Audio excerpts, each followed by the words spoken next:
Hello students, आज हम लोग समझते हैं यहाँ डीएनए रेप्लिकेशन। डीएनए रेप्लिकेशन में मैं रेप्लिकेशन फोर्क को आज एक्सप्लेन कर रहा हूँ।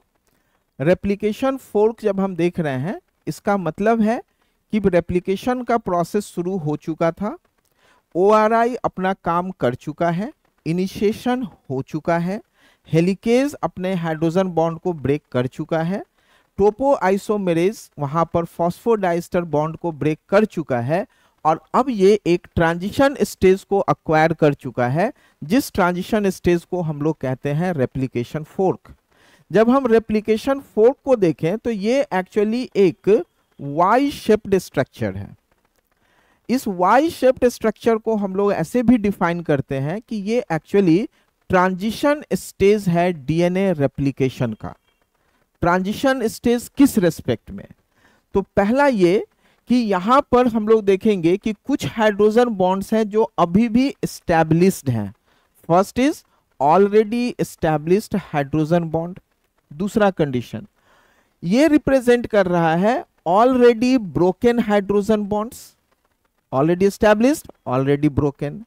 ये और भी रिप्रेजेंट कर रहा है कि यहां पर अगर हम देखें तो there is forming hydrogen bond, hydrogen bond बन भी रहे हैं और इसके साथ साथ जब ये हेलिकेज आगे जाएगा तो it is the breaking hydrogen bonds. तो ऑलरेडी बना हुआ, ऑलरेडी टूटा हुआ, बनता हुआ और इसके साथ साथ टूटता हुआ, ये चार तरह के हाइड्रोजन बॉन्ड्स रिप्रेजेंट होता है इस transition stage of replication fork में। अब आते हैं इसके कुछ मेजर इवेंट्स पे। सबसे पहले हम लोग समझेंगे यहां पर एक इंपॉर्टेंट पार्ट को जिसे हम लोग कहते हैं SSB, that stands for single strand binding protein. इस सिंगल स्ट्रैंड बाइंडिंग प्रोटीन को हम लोग समझेंगे कि एक्चुअली ये एक प्रोटीन है, ना डीएनए है ना आरएनए है, ये एक प्रोटीन है। ये प्रोटीन जाकर किसी एक स्ट्रैंड पे बाइंड करता है। मान लो कि ये अगर ये रेप्लिकेशन फोर्क है, इसके दो स्ट्रैंड यहाँ सेपरेट हो गए और आगे ये साथ में है, तो इधर से हेलिकेज ने तोड़ा, हो सकता है फिर से ये हाइड्रोजन बॉन्ड बन जाए। तो यहाँ कोई तो हो जो इसको सेपरेट रख सके। तो सिंगल स्ट्रैंड बाइंडिंग प्रोटीन वही प्रोटीन है जो एक स्ट्रैंड पर आकर बाइंड कर किया। केमिकली ये क्या कर रहा है, हाइड्रोजन बॉन्ड्स को ब्लॉक कर दिया। अब इसी कारण से ये दोनों स्ट्रैंड एक दूसरे के साथ नहीं जुड़ेंगे। हेलिकेज क्या है? एंजाइम है, तो प्रोटीन है ही। वो क्या करता है? ब्रेकिंग ऑफ हाइड्रोजन बॉन्ड, वो आगे तोड़ता जा रहा है।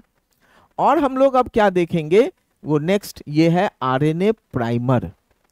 सबसे पहले इस प्राइमर के बारे में हम लोग समझें कि प्राइमर है क्या और क्यों रिक्वायर्ड है। प्राइमिंग का मतलब ही होता है कि कोई भी एक इनिशिएटिंग स्टेज, आप ये सोचो कि कहीं पर डीएनए रेप्लिकेशन ये हो रहा है और इस डीएनए रेप्लिकेशन के लिए बहुत सारे न्यूक्लियोटाइड्स हैं जिसको आकर यहां पर ऐड करना है। तो सेल में न्यूक्लियोप्लाज्म के अंदर ये सारे न्यूक्लियोटाइड्स प्रेजेंट है, तो कौन आकर बाइंड करे और कहां बाइंड करे, दैट इज द क्वेश्चन। कौन पहले आए और कहां बाइंड करे, इसके लिए हम लोग देखते हैं कि यहां पर एक प्राइमर की जरूरत है। प्राइमर क्या करेगा कि वो सिर्फ हम लोगों को यहां पर एक ओपन एंड देता है। ओपन एंड का मतलब क्या, इस पॉइंट पर एक फॉस्फोइस्टर बॉन्ड फ्री है, उसी फॉस्फोइस्टर बॉन्ड के साथ आकर एक न्यूक्लियोटाइड यहां पर बाइंड कर सकता है। तो ये जो फर्स्ट फॉस्फोडाइस्टर बॉन्ड का फॉर्मेशन, इसके लिए फ्री एंड प्रोवाइड करना, that is the function of primer. अब कौन कर सकता है? आरएनए क्या होगा, प्राइमर क्या हो सकता है, ये डीएनए है या आरएनए है?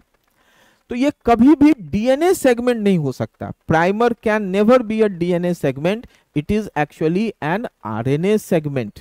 कैसे कह सकते हैं? आप सिंपल सोचो कि ये यहां पर एक स्ट्रैंड है और अगर हमें कोई डीएनए को लाकर हम जोड़े तो डीएनए को हम जोड़ेंगे कैसे, क्योंकि डीएनए पहले से डबल स्ट्रैंड है, उसके सारे हाइड्रोजन बॉन्ड्स ऑलरेडी एस्टैब्लिश्ड है।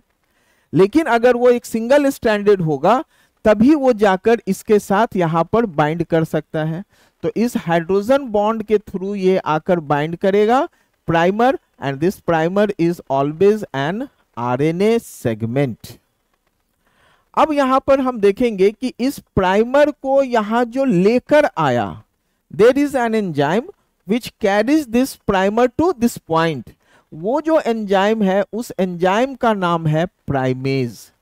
तो primase is an enzyme which brings primer to the site of replication fork. ये भी हम लोग समझ लिए।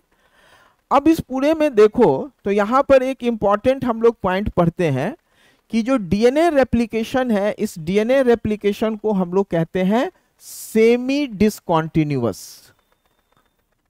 Semi discontinuous, semi means half, discontinuous ये हाफ डिसकंटिन्यूअस है, मतलब ये हाफ कॉन्टिन्यूअस है और हाफ डिसकंटिन्यूअस है। उसका क्या मतलब है?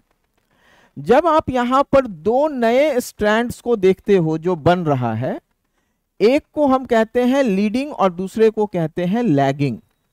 जो कॉन्टिन्यूअस बना है उसे हम कहेंगे लीडिंग, जो डिसकंटिन्यूअस बना है उसे कहेंगे लैगिंग।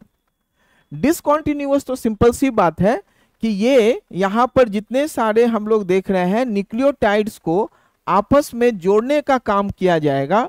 ये जो ज्वाइनिंग का वर्क है ये through formation of phosphodiester bond होगा, और ये काम कौन करता है? ये काम करता है डीएनए पॉलीमरेज। और ये डीएनए पॉलीमरेज हमेशा वर्क करता है in the 5 prime 3 prime direction. तो 5 प्राइम 3 प्राइम डायरेक्शन में ये ऐड किया, ये ऐड करता रहा। यहां देखो 5 प्राइम, ये 3 प्राइम की तरफ ये काम कर रहा है। ये तो बिल्कुल क्लियर सा है, लेकिन दूसरे स्ट्रैंड के बारे में हमें समझना चाहिए कि सेम प्रोसेस लैगिंग स्ट्रैंड पर क्यों नहीं हो रहा। इस लैगिंग स्ट्रैंड को मान लो कि यहां पर अगर हम देखें कि ये जो दो फ्रैगमेंट बना है, ऑफ कोर्स इस फ्रैगमेंट का नाम है ओकाजाकी फ्रैगमेंट्स, लेकिन यहां पर इसके मेन पॉइंट्स पर आइए। अगर मान लो कि अगर हम इस ओकाजाकी फ्रैगमेंट में इसको नाम देते हैं ए और इसको हम नाम दे रहे हैं बी, तो समझना यह है कि इस दोनों में से पहले कौन बना होगा। यहां पर पहले बी का फॉर्मेशन हुआ है, ए का फॉर्मेशन नहीं हुआ है। हम कैसे कह सकते हैं? जब ये डीएनए का जो सेपरेशन है दोनों स्ट्रैंड का, ऐसा नहीं होता कि दोनों स्ट्रैंड एक साथ अलग हो जाए। जब अलग हो जाए तब तो ये रेप्लिकेशन फोर्क ही नहीं बनेगा। यहां पर डीएनए रेप्लिकेशन पार्टली हो रहा है। पहले इतना हुआ तो जो नीचे वाला था वहां से प्राइमर काम करके यहां तक आया। मींस जब ये आधा खुला हुआ था, इस पॉइंट से यहां तक लेकर आया पॉलीमरेज। जैसे ही पॉलीमरेज इस पॉइंट तक पहुंचा, अब डीएनए यहां से भी खुल गया।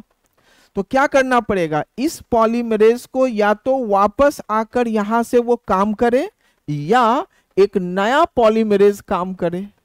दोनों ही कंडीशन में या तो ये वापस आकर काम करे या एक नया पॉलीमरेज काम करे, ये कॉन्टिन्यूटी तो मेंटेन नहीं हो सकता। और ये इसी कारण से ये फॉर्मेशन डिसकंटिन्यूअस होता है। इस डिसकंटिन्यूअस स्ट्रैंड को कह रहे हैं लैगिंग स्ट्रैंड। इसके हर एक छोटे छोटे फ्रैगमेंट्स को कहते हैं ओकाजाकी फ्रैगमेंट्स। लेकिन इसका यह भी मतलब नहीं है कि ये हमेशा ऐसा ही रह जाएगा। जब ये लास्ट स्टेप होगा डीएनए रेप्लिकेशन का, तो ये सारे ओकाजाकी फ्रैगमेंट्स को फाइनली यहां पर ऐड किया जाएगा। और इस ओकाजाकी फ्रैगमेंट्स को ऐड करने वाले एंजाइम को हम लोग कहते हैं ligase. So ligase is the enzyme which finally binds all these Okazaki fragments। तो इस पूरे चीजों को जो रेप्लिकेशन हमने पढ़ा, तो हमें इस पॉइंटर के रूप में समझना है कि ये सारे पॉइंट्स हमने अच्छे से कवर किए या नहीं किए हैं। तो इसके लिए हम लोग आते हैं इस पर हेलिकेज। हेलिकेज हम लोग समझ चुके कि it is an enzyme which breaks hydrogen bond. Primer, it is an RNA segment which binds to replication fork and provides the open end for binding of new nucleotide। Primase, primase वो enzyme है जो primer को यहां पर लाता है replication fork पे। DNA polymerase सबसे मेन एंजाइम।